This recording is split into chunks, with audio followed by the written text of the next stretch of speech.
Well, howdy and welcome to Tuesday's edition of Today's Bread.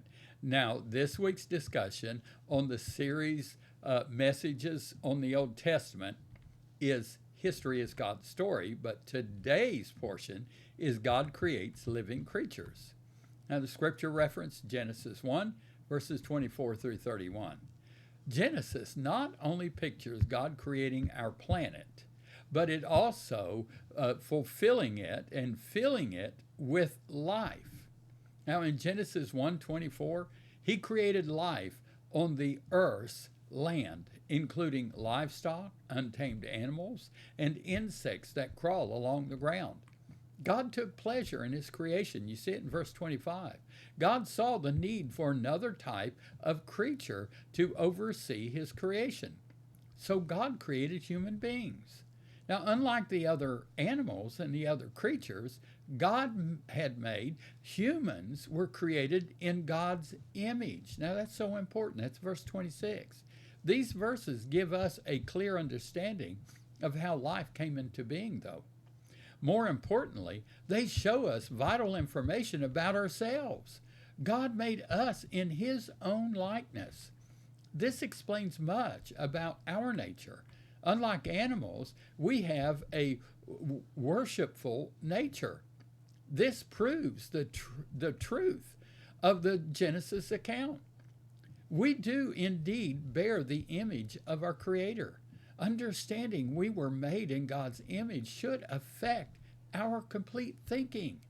There are times when we are inclined to belittle ourselves and feel that we have little to offer God or anyone else.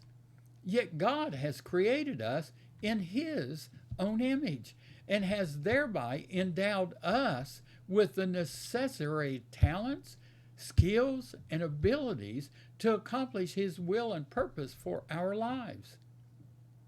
Now, the important thing is that we first give ourselves to God in complete surrender. As we do so, God is able to use the abilities we have to bring about the very greatest potential in our lives. Genesis 1:28 describes a series of blessings God bestowed on Adam and Eve. They were to be fruitful, filling the earth with more people to share in their relationship with God. As people multiplied, they would subdue the earth. Humans were to become the masters under God of creation. Adam and Eve and all the animals would feed on the plants God had created. Now, verses 28 through 30 picture the earth in a state of perfect order that we can only begin to imagine. Then God viewed all of his creative work as very good. That's verse 31. Now, thank you, and I pray that you've enjoyed today's edition of Fresh Daily Bread. I do want to encourage you to come be a part of God's family. Tuesday's prayer focus is for a return to true biblical worldview in the church.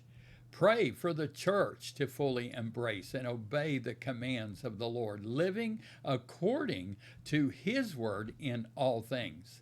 Now remember, Jesus is coming back soon. Here's Tuesday's blessing. I bless you with the power of Jesus Christ that produces in you every good thing that is pleasing to him.